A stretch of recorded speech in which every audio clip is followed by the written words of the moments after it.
프로젝트 헌장이 뭘까요? 이 프로젝트 헌장이란 그 용어에 대해서 그 정의를 할 필요가 있습니다. 프로젝트를 공식적으로 승인하고 프로젝트 관리자에게 조직의 자원을 프로젝트 활동에 투입할 수 있는 권한을 부여하는 내용의 문서입니다. 그러니까 프로젝트 관리자가 프로젝트를 수행할 수 있는 힘을, 기반을 만들어주는 문서이죠. 그러기 위해서는 무엇을 해야 되는지, 어떤 프로젝트인지, 그 다음에 어떤 권한을, 어느 정도의 권한을 가지고 있는지, 이런 것들을 공식적으로 조직에서 프로젝트 관리자한테 힘을 실어줘야 되겠죠. 그래야 프로젝트 관리자가 일을 할 수 있지 않겠습니까? 그때 사용하는 문서가 프로젝트 헌장입니다. 근데 이 프로젝트 헌장이란 그 문서의 이름이 이 문서입니다. 도큐멘트. 근데 이 문서의 이름이 여러분들 회사에는 있던가요? 없죠. 왜 그럴까요? 예, 우리나라의 산업 각 기업에서 쓰는 이 프로젝트 헌장의 역할을 하는 문서는 다 대부분 다른 문서로 다른 이름으로 사용이 되고 있습니다. 어떤 경우에는 뭐 개발 계획서라고 얘기를 하기도 하고요. 또 어떤 경우에는 시행 계획서, 뭐 착수 보고서, 다양한 이름들로 쓰이게 되는데 여러분들이 기억하실 것은 이 프로젝트 헌장의 용도, 기능입니다. 프로젝트 관리상에서의 역할이 프로젝트를 진행을 할 때 프로젝트의 공식적인 기반을 만들어주는 그런 문서입니다. 그러니까 품위서가 될 수도 있죠. 그 품위서에서 그 회사의 전결 규정에 따라서 그 승인을 하게 되면 최종 전결이 이제 승인이 되게 되면은 그 프로젝트는 이제 공식화되는 거죠. 그렇죠. 그러면 그때 사용되는 문서가 프로젝트 헌장이라고 생각을 하시면 됩니다. 그래서 이해관계자를 식별한다는 것은 정기적으로 식별을 해야 되고, 그죠? 또 이해관계나 참여도 상호 의존관계, 영향력 및 프로젝트의 성공에 미치는 잠재적 영향을 분석해서 문서화하는 그런 프로세스가 된다고 할 수가 있겠습니다. 그래서 프로젝트 팀이 이해관계자 개개인 또는 이해관계자 집단의 참여에 적절한 주안점을 찾아서 제대로 관리할 수 있게 해야 된다는 거죠. 그래서 프로젝트 현장이 개발돼서 승인된과 동시에 또는 직전에 처음에 수행하게 된다. 이해관계자 식별이. 그래서 이제 착수 단계에 우리가 프로젝트 현장이 작성이 되는데 그걸 얘기하는 거죠. 이 프로젝트 현장이라는 게 프로젝트의 최종 목표가 될 수 있는 부분이죠. 그래서 현장이 회사의 어떤 경영자나 또 회사 사장과 프로젝트를 수행 책임을 맡고 있는 프로젝트 매니저나 현장 소장과의 묵시적 계약이라고 볼 수도 있는 거죠. 예. 그래서 이 중대한 병이 발생할 때와 각 단계가 시작될 때 수행되고 또 반복적으로 할 수도 있고, 그죠? 식별 프로세스 반복할 때마다 프로젝트 관리 계획서 구성 요소와 프로젝트 문서를 참조해서 관련 프로세스를 이해관계자로 식별할 수 있게 해야 된다는 걸 알 수가 있습니다. 그래서 이해관계자 식별이 프로젝트의 기획 단계가 아니라 착수 단계에 이루어진다는 걸 여러분들이 이해하시면 좋겠습니다. 시험에 이런 게 잘 나올 수 있겠죠.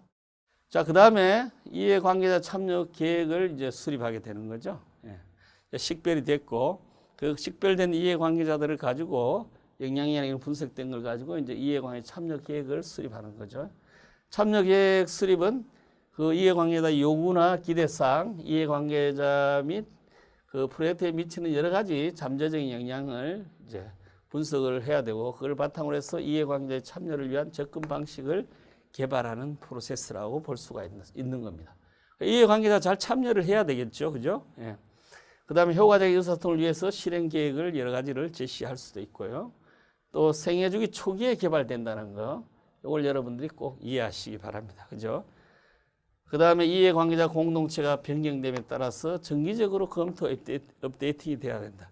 뭐 시험에 이렇게 나올 수 있죠. 이해관계자 참여 계획이 정기적으로 업데이팅하고 일회성으로 돼야 된다. 뭐 이렇게 얘기하면 여러분들이 그건 아니다. 뭐 이렇게 얘기할 수 있겠죠. 예. 그 다음에 이해관계자 참여 계획서 업데이트의 주요 요인들을 좀 볼 수가 있는데, 예. 프로젝트 새로운 단계를 시작하는 경우에, 그죠? 예. 새로운 단계 시작할 때마다 또 이해관계자를 또 분석을 해서 참여 계획을 수립해야 되겠죠. 조직 구조나 업계 내에서 변동사항이 발생하는 경우에도 여러분들이 할 수가 있고, 또 새로운 개인이나 집단이 이해관계자 되고 현재 이해관계자가 더 이상 이해관계자 공동체에 속하지 않는 경우에도 이해관계자를 여러 가지 업데이팅하면서 분석을 해야 되는 거죠.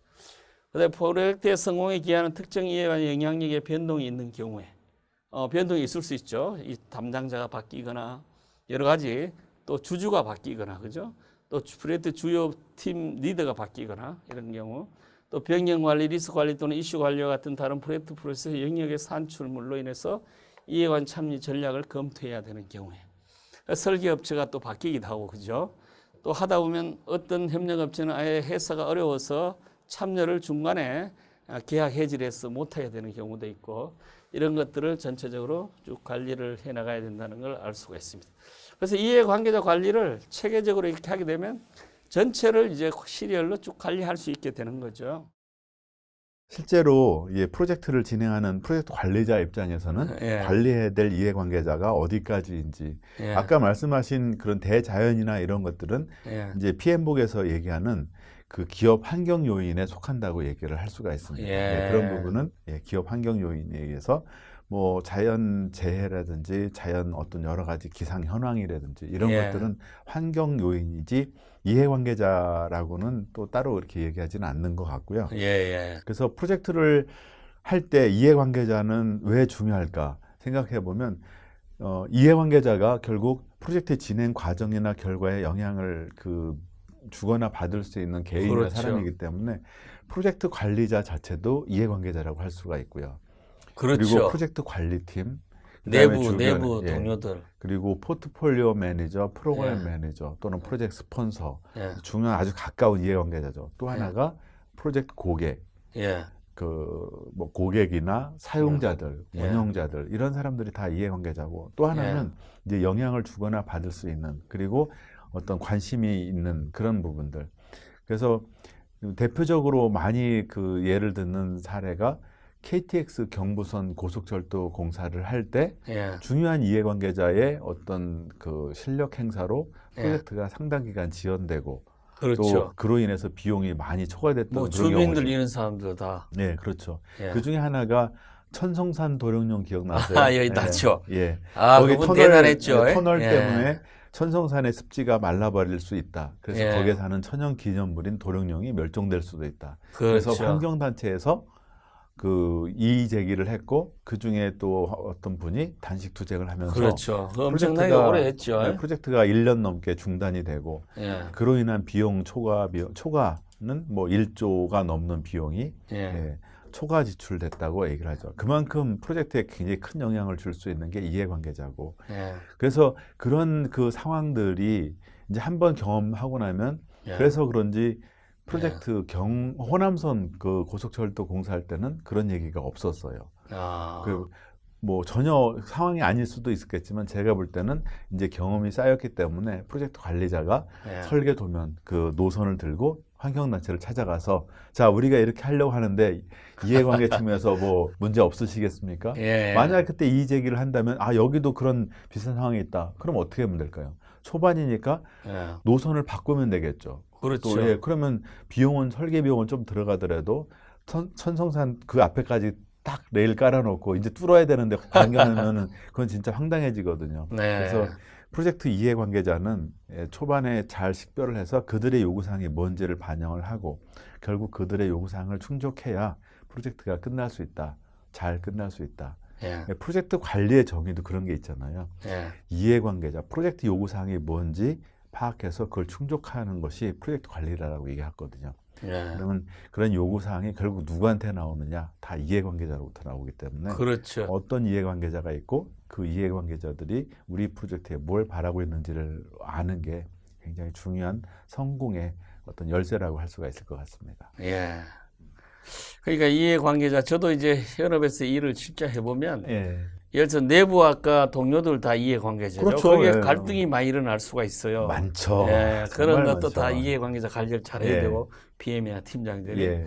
그다음에 이제 뭐 발주처는 당연히 또 이해관계자만 회주 협력업체들 그렇죠. 예, 다 이해관계자들이죠. 예. 그다음에 또 우리 인허가나 이런 걸 하려면 정부 관공서나 이런 데 다 이게 또 이해관계자. 그렇죠. 예. 예. 이해관계가 걸려 있어서 그리고 어느 현장 같은 데 가면 도로 공사를 했는데 공사가 다 끝났는데도 주민들이 반대해가지고 그렇죠. 뭐 데모하고 자기들 요구사항을 만족해 줄라 뭐 이렇게 해서 도로가 개통이 안 되고 있어요. 예. 그건 다 이해관계자죠. 그죠? 그러니까 그런 상황이 되면은 예. PM이 잘못한 거죠.